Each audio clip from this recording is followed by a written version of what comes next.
Hi everybody, it's great to be back here again on Itamar. It's Friday, Israel's on fire. Yes it is, I'm sure you saw the news. Thanksgiving last night, and here in Israel Friday. I'm telling you, it's just an absolute nightmare what's going on. People's houses, 85,000 people evacuate from their homes or more, and fires breaking out here. In Itamar they tried a few attempts to try to light our forest on fire here below.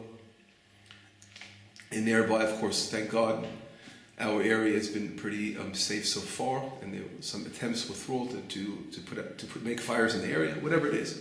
What's going on? What are these fires about? How do we understand what's going on over here? There's always something new going on in this country. And if it wasn't terrorism that we're faced for so many years, and now a new kind of terrorism trying to burn the country down. Okay, let's try to understand a little bit about what's going on. I thought this week's portion is a great lesson for what's happening. I'll begin with a Rashi on the Torah, on the beginning of the Torah, a famous Rashi in the book of Genesis. And Rashi right away brings down the Midrash of Rabbi Yitzchak. There's a question, why does the Torah begin with the book of Genesis for? Let it begin with the first commandment we were commanded to, which is the new moon. Let us start with that commandment. Why would the commandment why would telling the story of creation of the world? Why is it necessary here in the beginning of the Torah? The Torah is a book of instruction, a book of law. So start with the law of the new moon, which is the first law that we take upon ourselves as a nation of Israel. And right away Rashi brings down a very, very interesting answer.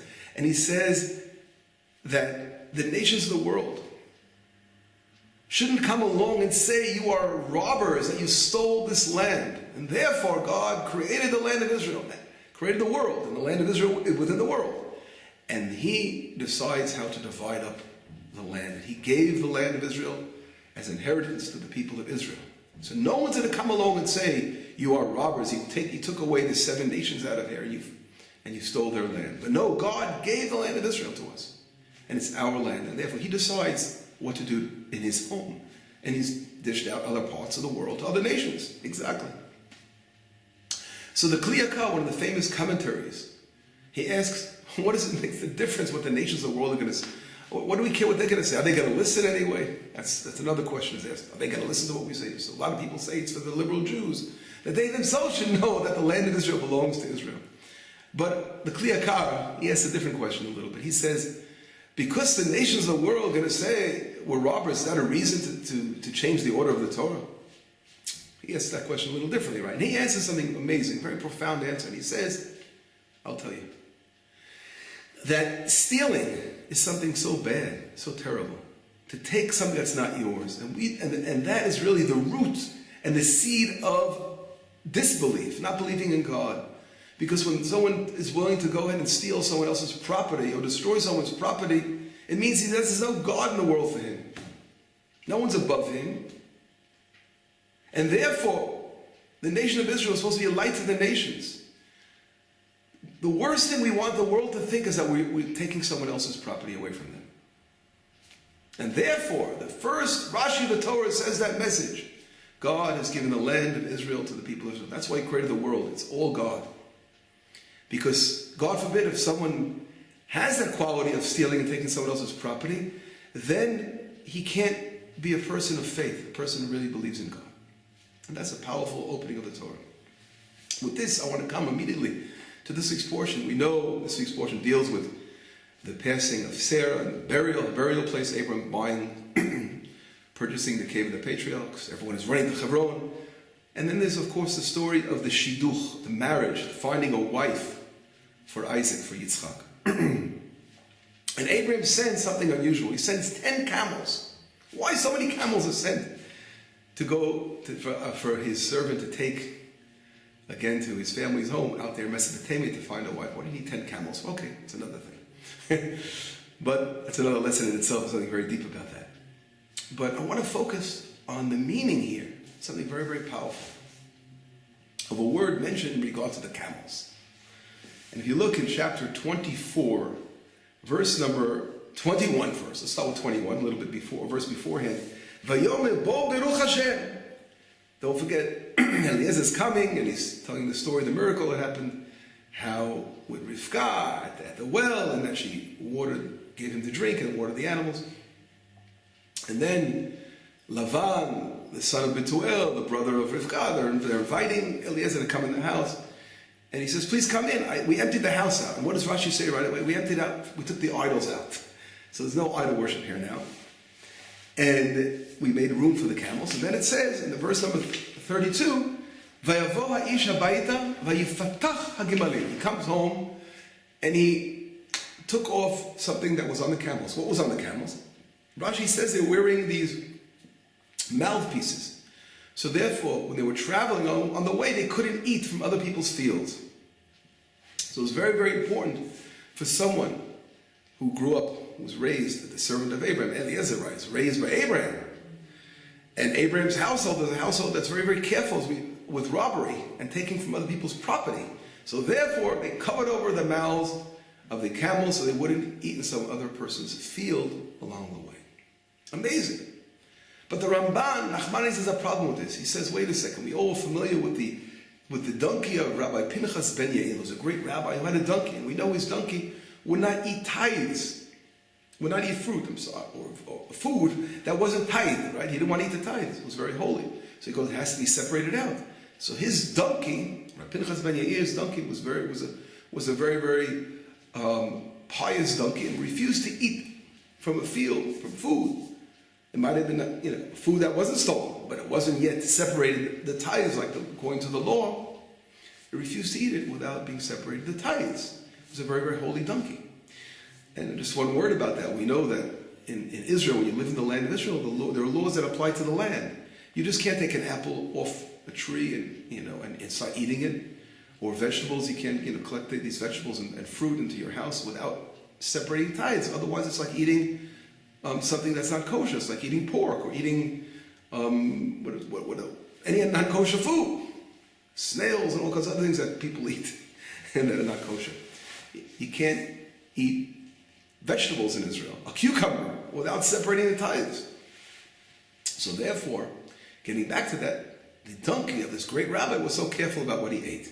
There's a story how his donkey was stolen, got into a cave, and the robbers fed it. They refused to eat it because obviously it wasn't tithed, and it was stolen food. They wouldn't go near anything that was stolen or the tithes weren't separated, his donkey. And then it comes back to the rabbi's house and starts crying, Eeyore, Eeyore, whatever it was, and until it was given kosher food, it wasn't satisfied. It wouldn't eat. But anyway, so the Nachmanides right away asks on Rashi. Rashi explains that they had these mouthpieces, so they wouldn't, the camels of Abraham would not eat people, from the fields of others. This doesn't make sense. If the donkey of Rabbi Pinchas ben Yair's donkey wouldn't dare eat something that wasn't tithed or from something that was stolen, surely the camels of Abraham would act the same way, because he was on a higher level even than Rabbi Pinchas ben Yair. It was Abraham, our forefather. So the Ramban says, he gives a different explanation. What does it mean they opened the donkeys? They were tied together and they untied the donkeys. But whatever it is, we have to try to understand this. How do we explain the question of the Ramban? Surely the donkeys of Abraham were definitely very well trained, and they had that piety within them. So one explanation brought down is that, of course, they wouldn't go off and eat from other people's fields, something stolen. They wouldn't eat from stolen property. But Abraham people wouldn't know that, so they want to teach others by putting on these mouthpieces. So everyone sees the donkeys of Abraham are completely sealed their mouths, so they wouldn't eat from someone else's field, to teach the lesson of what it is to be careful with the property of others and to appreciate what you have, what God gave you, and not to reach and take someone else's thing or destroy someone else's property.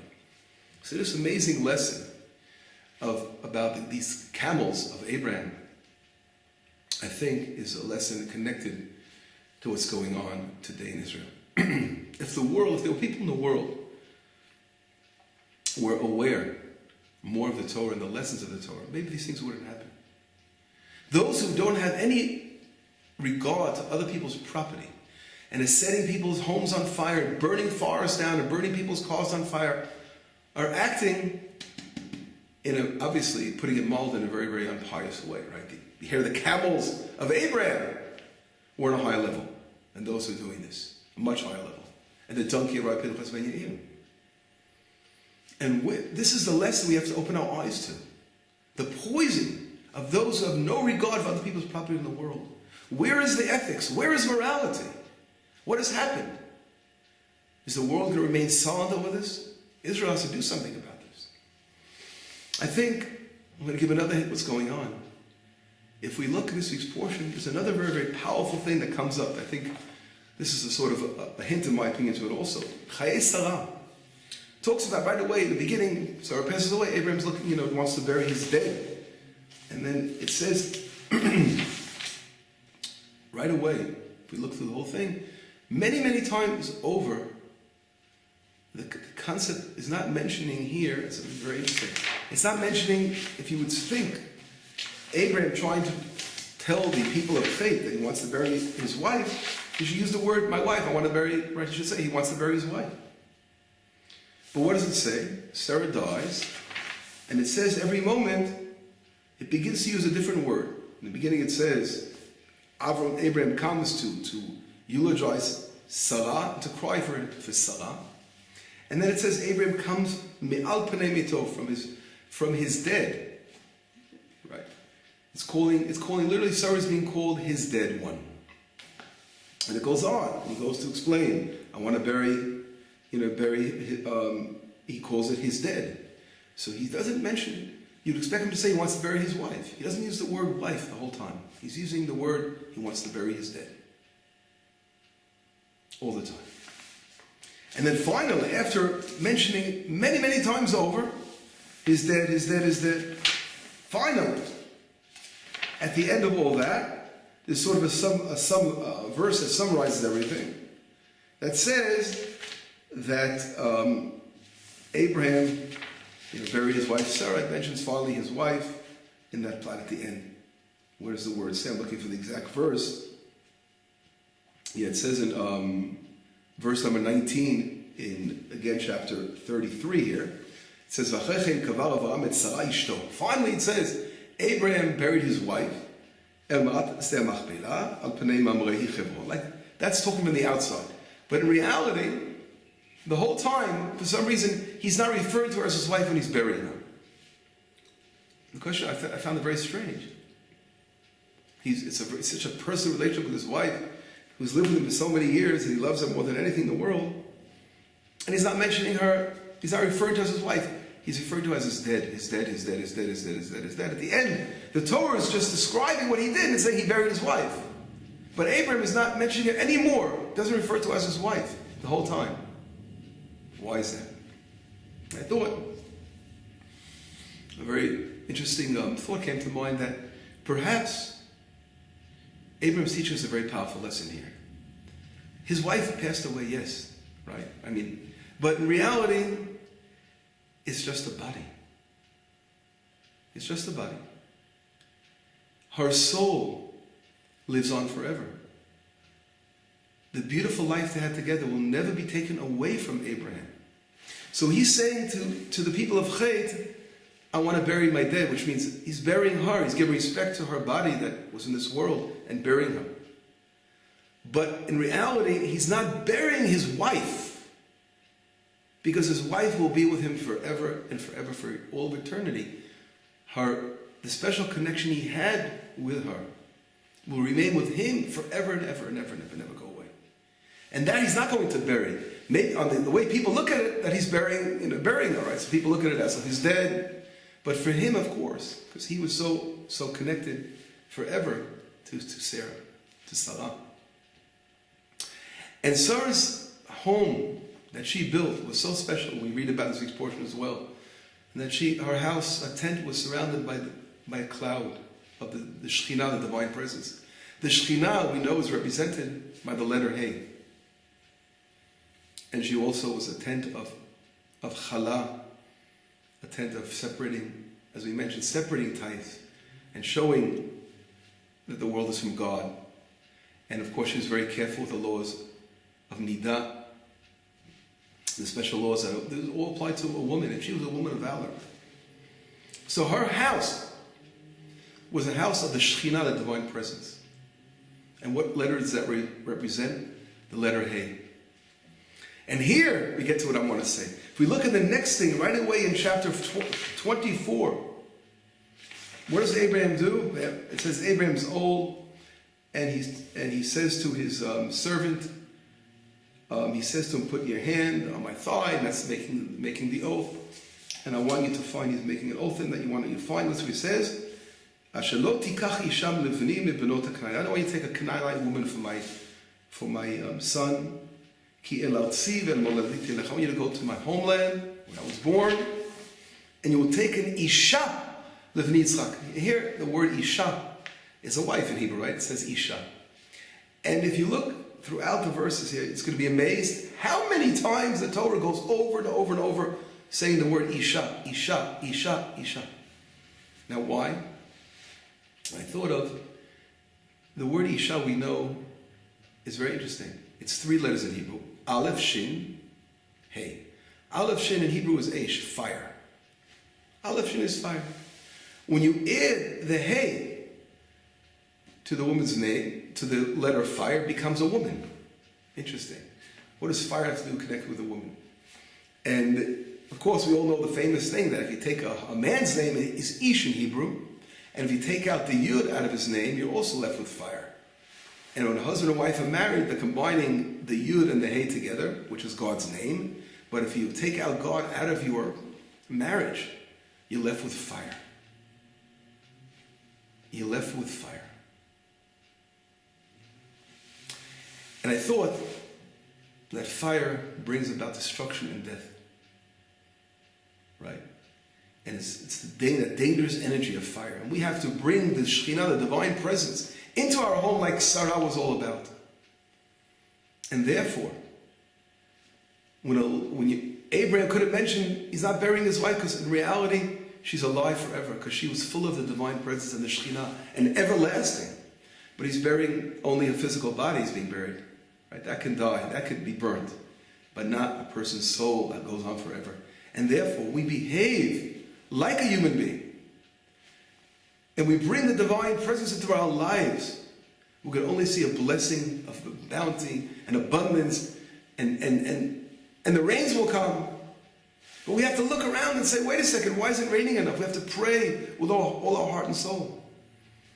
And let the rain come and put those fires out. Because the rain reflects the divine presence, the bounty that's coming from above. And we'll look above and say, wait a second, where are we getting our blessing from God? I think the signs, what's going on in Israel, is always a lesson for all mankind. That we have to look above to our heaven, to Hashem, and to thank God for giving us the bounty we have. And not to, God forbid, cut ourselves off from the divine. We have to bring the Shekhinah in our homes, in our lives, and then we will rectify this terrible situation. When people are able to do what they're doing, to go on burning other people's property, obviously they've taken God out of their house, their lives, and their homes, and they're left with fire. We have to bring that Shekhinah back into our lives. And that's what the building the Beit HaMikdash, the temple, is all about, because it's the divine presence resting upon us. And we have to bring Hashem into our lives, and that's the whole lesson of Abraham and his family. And that will rectify this terrible situation. We must bring God into our lives, bring the Shekhinah, and we will turn the fire into Isha, into a woman of valor, right? Who represents, of course, the Shekhinah. And the bounty will come. The bounty will come from Hashem and will put out and extinguish all the fires. The only fire we should have is a fire of love for God and for man. And that's the fire we should work on. Anyway, Shabbat Shalom, B'sorot Tovot, Yeshuot V'nechama.